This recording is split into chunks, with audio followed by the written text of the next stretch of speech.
네, 안녕하세요. 구독자 여러분. 저는 스탠포드에서 노년내과를 전공을 하고 이번에 새롭게 천천히 나이 드는 법을 출간한 미국 노년내과 전문의 임영빈입니다. UCLA에서 제가 전공의 시절에 많은 분들이 천천히 나이 드는 분들이 계셨고 더 빨리 가속 노화가 진행이 되셔서 많이 건강이 안 좋으신 분들도 뵀습니다. 그러는 과정에 습관을 개선을 해서 건강하게 해드릴 수 있을까를 고민을 하던 찰나에 이제 스탠포드에서 노년내과 멘토분을 만나서 그분이 소개시켜주신 실리콘밸리에 있는 올드머니 분들을 만나면서 천천히 나이 드는 법을 경험을 하면서 노년내과를 결정하게 되었습니다. 건강한 사람들의 장수 식단을 책에서 소개해 주셨는데, 아프지 않고 오래 살려면 어떻게 먹어야 되는지도 제시 부탁드릴게요. 네, 먹는 거 참 중요하죠. 이제 저속노화 식단이 많은 분들이 아시고 또한 시행도 하시기 때문에 참 좋은 문화가 생겼다고 생각을 해요. 하지만 그래도 미국에 있는 노년내과 전문의로서 한 가지 아쉬운 점은요. 내 장내 마이크로바이옴, 그러니까 장내 미생물에 대해서 좀 언급이 부족하지 않나? 라고 생각이 듭니다. 왜냐하면 결국에는 저속노화 식단을 하면서 견과류, 야채, 채소, 과일을 많이 섭취를 하면서 저희 몸만 먹는 게 아니거든요. 저희 장내 미생물이 같이 먹으면서 그것을 잘 아시죠? 프리바이오틱이라고 하는 것. 그래서 프리바이오틱인 저속노화 식단을 장내 미생물이 먹어서 단쇄 지방산을 만들어냅니다. 단쇄 지방산은 우리 몸에 자꾸 들어오려는 독소를 막아주고요. 만성염증을 줄이게 합니다. 장내 미생물을 키우는 방법은요. 그렇게 쉽지는 않습니다. 조금 오래 걸리고요.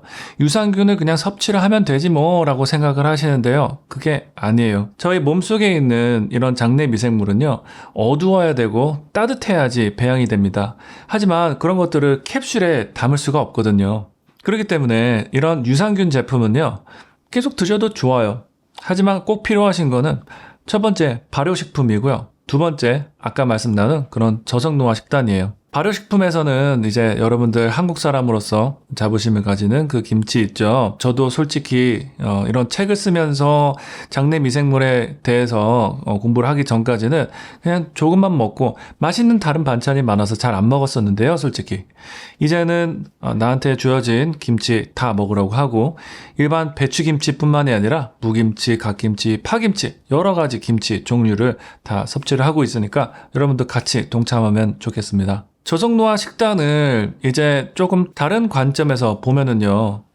이 장내 미생물을 더 다양하게 만드는 것이 나의 목표거든요. 그래서 참 재밌게도 영국의 킹스 컬리지 런던의 팀 스펙터 교수가 설문조사를 했습니다. 그 중에 10가지, 20가지, 30가지 이상 내가 야채, 채소, 과일, 견과류를 먹는다를 봤을 때 30가지 이상 드신 분들의 장내 미생물이 가장 다양했거든요. 그렇기 때문에 이제 영국에서는 유럽에서는 한창 30가지 플랜트 챌린지가 진행이 됐었고요. 30가지 플랜트 챌린지가 뭐냐면은요. 내가 일주일에 30가지 이상의 야채, 채소, 과일, 견과류, 씨앗류를 먹느냐라는 것이고요. 한국 사람은 참 나물 많이 먹습니다. 과일도 많이 섭취를 하고요. 하지만 다양한 야채, 채소, 과일, 견과류를 섭취하는 방법은요. 다른 문화에서 섭취하는 음식을 생각하시면 돼요. 예를 들어서 태국 음식에서는 파파야 샐러드가 있어요. 이제 한국 사람들은 파파야 잘 안 먹습니다. 이제 미국 문화 중에서는 이제 당근과 샐러리를 이제 피넛버터에 이렇게 찍어 먹는 문화도 있고요. 그런 방식을 통해서 여러분들이 일반적으로 즐겨 찾는 이런 채소에서 벗어나서 여러 가지 장르로 드셔보시기 바랍니다. 최근에 그 하버드 의대생 한 분이 한 달에 계란을 720개를 먹었는데 모든 건강 수치가 좋아졌다라는 영상이 화제가 됐는데 이렇게 매일 계란을 뭐 720알까지는 아니어도 두 알씩 먹는 거는 좀 좋은 식사라고 할 수 있을까요? 네, 계란을 720개는 드시지 마시고요. 하지만 이제 아침에 계란 2개, 3개 정도는 드시는 거 매우 좋습니다. 아침 식사로 단백질 들어가는 것이 매우 좋아요. 이제 계란을 삶은 것도 있지만 미국에서는 이렇게 스크램블로 해서 또는 오믈렛으로 먹기도 하잖아요. 참 재밌는 연구가요. 오믈렛과 또 오트밀을 반으로 나눴는데요. 참 혈당 스파이크가 오트밀에는 더 많이 일어나고 단백질 덩어리인 계란, 오믈렛은 덜 일어났어요. 그렇기 때문에 얼마나 아침 식사에 계란이 중요한지 아시겠고 혈당 스파이크를 예방하는지 아시겠죠? 혈당 스파이크를 좀 막고 혈당 관리에 좋은 음식은 어떤 게 있을까요? 혈당 스파이크가 얼마나 건강에 악영향을 끼치는지 많이 들어보셨을 텐데요. 하지만 어떻게 일어나는지는 혹시 아시나요? 두 가지라고 생각하시면 쉽겠고요. 첫 번째는 활성산소를 많이 일으키고요. 두 번째는 AGE, 최종 단화산물을 많이 만들어낸다 라고 생각하면 돼요. 여러분들 잘 아시는 이제 비타민 C는 항산화제잖아요. 그거에 이제 반대, 산화를 많이 일으키는 것이 이제 산화작용이라고 생각하시면 되겠고요. 혈당 스파이크는 산화작용을 많이 일으키고 세포를 망가뜨립니다. 두 번째, 최종 단화산물은요, 영어로 AGE, Advanced Glycation End Product 라고 하는데요. 이게 저희 몸에 있는 단백질과 지방과 결합을 해서 나쁜 찌꺼기들을 많이 배출해냅니다. 동맥경화 사진을 보면은요, 혈관이 깨끗하게 가다가 어느 순간부터 이렇게 플라크가 쫙 자라나잖아요. 근데 이 시작하는 점은 왜 생기냐고요? 언제부터 여기가 찢어지냐고요? 이거가 최종 단화산물 때문에 끈적끈적해진 당분과 단백질이 혈관 벽에 붙으면서 망가뜨리는 거예요. 그렇기 때문에 여러분 운동 자꾸 하세요. 식습관 관리하세요. 심혈관 질환을 예방하는 데 가장 중요합니다. 라고 얘기하는 것이 바로 이거예요. 또한 여러분들이 싫어하시는 치매, 파킨슨 이런 것들도요. 이 최종 단화산물이 아밀로이드와 타우 단백질과 결합을 해서 자꾸 찌꺼기가 쌓이면서 뇌에 쌓여서 이런 퇴행성 신경질환들이 자꾸 발생한다고 보면 되겠습니다. 그렇다면 그 혈당 스파이크를 막는 데 좀 좋은 음식은 어떤 게 있을까요? 네, 여러분들 초가공식품을 피해라 이거는 너무 많이 들으신 거예요. 그래서 먹지 마라 그러면 자꾸 생각나거든요. 밤에 자꾸 배달 음식 그러면 안 돼요. 그래서 이런 혈당 스파이크를 예방하는 방법은요. 최대한 준비를 많이 해야 돼요. 조금 어렵습니다. 미리미리 사놔야 돼요. 뭘 사놔야 되냐면요. 조리가 안 된 거를 사놔야 돼요. 예를 들어 미국에서는 이제 한국마트와 미국마트를 갈 수가 있어요. 한국마트에 가면은 언제나 이제 since 1990 몇 하면서 이제 감성을 자극을 하면서 과자와 이제 땡땡 파이 같은 것을 많이 팔죠. 하지만 이제 미국 마트 중에서 나쁜 데 말고요. 거기도 초가공식품 참 많습니다. 거기 말고 좋은 미국 마트에 가면은요. 처음부터 들어가는 것이 이제 fresh produce. 이제 딸기, 과일, 채소들이 많이 있고 바로 옆에는 이제 적색육이 있고 생선들이 있고 유제품 이런 것들이 있어요. 딱 내가 사야 되는 거는 그 원재료를 사야 됩니다. 그리고 제품의 질이 좋다면은요. 소금, 후추, 올리브오일 요 정도만 해도요. 참 맛있습니다. 이런 식사는요. 한식에도 있는데요. 쌈밥이에요. 저는 쌈밥을 너무 좋아하는데 고기도요. 양념하지 마시고요. 생으로 구우셔서 소금, 후추 간만 좀 하시고 된장, 쌈장은 좀 당분이 많이 들어있으니까 된장을 같이 해서 쌈밥을 드시면 좋겠습니다. 그래서 이거를 한때는 8년 전, 10년 전쯤에는요. 구석기 시대 다이어트, 팔리오 다이어트라고 했고요. 요새는 홀푸드 다이어트라고 해요. 그냥 홀푸드예요. 음식 자체가 홀이에요. 그것을 먹는다. 사과 자체를 먹고 고기 자체를 먹는다 라고 생각을 하시면 좋고요. 홀푸드 이름 이쁘니까요. 홀푸드 다이어트 많이 해보세요. 과일이 몸에 좋지 않다는 얘기가 요즘 좀 많은데 과일의 올바른 섭취 방법은 어떤 게 있을까요?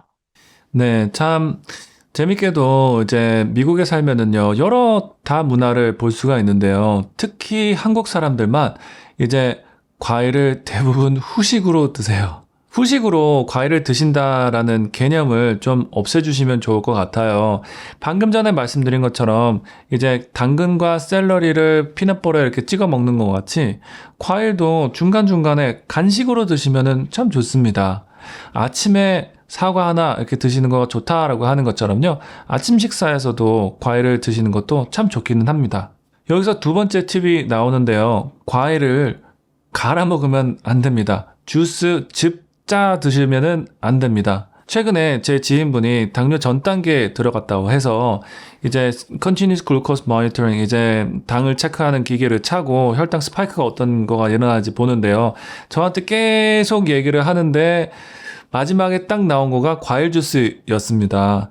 그래서 그것만 딱 빼고 다음날 검사를 했더니 스파이크가 없이 넘어가더라고요. 그런 것처럼 주스, 즙을 만들어내면 안 되는 거를 이유를 말씀드릴게요. 예를 들어 당근을 여러분 하나 딱 잘라가지고 씹어보세요. 처음에는 단맛이 안 나요. 계속 씹다 보면은 나중에 가서 단맛이 느껴지죠. 그런 것처럼 이런 당분들이 당근 안에, 속 안에 철통처럼 팡 갇혀 있어야 합니다. 이런 게 내 이빨이 아삭아삭 부시면서 당을 꺼내줘야 되는데요. 칼날이 다 갈아버리면은 당분이 다 빠져나오고요. 그 빠져나온 것들이 혈당을 확 스파이크를 올리게 됩니다. 세 번째는 이제 열대과일 피하시는 건데요. 한국 분들은 좀 열대과일 잘 안 드시긴 하지만요. 이제 좋은 과일로서는요. 사과, 배, 그리고 베리류 이렇게 생각하시면 좋을 것 같습니다. 특히 베리류를 섭취하실 때는요. 딸기, 블루베리 이런 것들은요. 아침에 요거트, 그릭 요거트와 같이 섭취하면은 발효 음식까지 같이 섭취가 되니까 꿀팁입니다. 수면이 삶의 질을 결정한다고 하셨는데, 적정 수면 시간 몇 시간 정도일까요? 최근 들어 제가 일이 좀 바빠서 한 4, 5시간만 좀 잤는데도 안 졸리거든요. 유산소 운동, 근력 운동 잘 관리를 하니까 좀 그래졌어요. 그런 것처럼 이제 얼마나 자야 된다라는 것은요. 내가 일상생활을 하는데 졸리지만 않으면 돼요. 왜냐하면 어떤 분들은 7, 8시간 주무셔야 되고 어떤 분들은 6, 7시간 주무셔야 돼요. 연구 결과 논문들을 보면은요. 많은 분들을 모셔놓고 얼마나 주무셨는지 설문조사를 해서 에버리지를 내는 거기 때문에요. 7시간, 6시간 자야 됩니다라는 그런 강박에서 벗어나시면 좋을 것 같아요. 그리고 나이가 들면 잠이 줄 수밖에 없다고 생각하는 분도 되게 많더라고요. 근데 나이가 들어서 무조건 잠이 줄 수밖에 없는 게 맞을까요? 네, 그 부분은 제가 노년내과 전문의로서 참 안타깝게 생각하는 건데요. 이거는 연령 차별이에요. 에이지즘. 내가 나이 들었기 때문에 당연히 그렇다라고 생각하는 것은요. 사회에서 이제 나이 들은 사람이다라고 지적을 하는 것뿐만이 아니라 내가 내 자신에게 연령 차별을 하는 거라고 생각해요. 선입견에서 이런 강박에서 벗어나세요. 70대, 80대 분들도 수년간 수면제를 복용하셨고 마그네슘, 멜라토닌 다 복용하셨는데도 잠을 못 주무시는 분들도요. 이제 수면 습관을 잘 철저히 하나하나씩 개선을 하고 난 다음에는 약이 필요가 없어집니다. 그만큼 그분들 잘 주무시고요.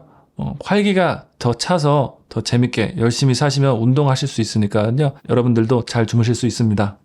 사실 나이 들어서 또는 또 많은 분들이 밤에 잠을 못 자는 이유 중에 하나가 화장실에 가는 것 때문에 그런 경우가 많은데요. 밤에 소변 때문에 깨는 경우에 좀 이거를 해소할 수 있는 팁이 있을까요? 네, 여러분들 이제 밤에 소변을 자주 보시는데요. 내가 불면증 때문에 깨는 건지 아니면 정말 소변이 마려워서 깨시는지 한번 보세요. 한번 그거를 테스트해 보려면은요. 일부러 물 많이 드시고 그 다음에 한번 주무셔 보세요. 그러면 한 3시간 뒤에 분명히 깰 거예요. 요의가 굉장히 세서 일어나거든요. 그거가 진짜 야간요예요. 그러지 않고 깨어났는데 뭐하지? 화장실이나 좀 가야겠다라고 하시면은 이제 불면증 때문에 소변을 본다고 생각하시면 됩니다. 밤에 이제 소변 때문에 자꾸 깬다 하는 분들 같은 경우 자기 직전에 뭐 이런 거를 하지 말라는. 네, 여러분들 멜라토닌 잘 아시죠? 멜라토닌이 뇌에서 분비가 돼서 이제 잠을 자게 만든다라고 생각하는데요. 뿐만 아니라 그 멜라토닌은 저희 신장, 콩팥에 가서 소변을 덜 만들게 합니다. 그런 시그널이 오고 있는데 물은 자꾸 들어가잖아요. 그러면은 콩팥은 혼돈이 되고요. 그렇기 때문에 멜라토닌이 분비가 되는 해가 진 다음부터는 물을 최대한 안 드시는 게 좋습니다. 그리고 너무 당연한 얘기지만은요. 낮에 소변을 자주 보시고 많이 보시는 이제 과민성 방광 또는 전립선 비대증 때문에 고생을 하시면은 꼭 해결을 먼저 하시고 잠에 취하시는 게 좋겠고요. 또 하나 많은 분들이 간과하시는 부분은요. 혈당입니다. 당뇨 있으신 분들 혈당이 높은 상태로 가면 삼투압 작용 때문에 소변을 많이 보시고요. 또 다리에 부종이 많이 있으신 분들은 꼭 심장보다 다리를 더 높게 올려놓고 물을 다 빼낸 다음에 주무시면 좋겠습니다. 그리고 아침에 일어나서 햇빛을 많이 쬐면은요, 멜라토닌이 쑥 들어가고 내 전반적인 수면이 개선이 되면서 야간뇨도 치료가 될 수 있습니다.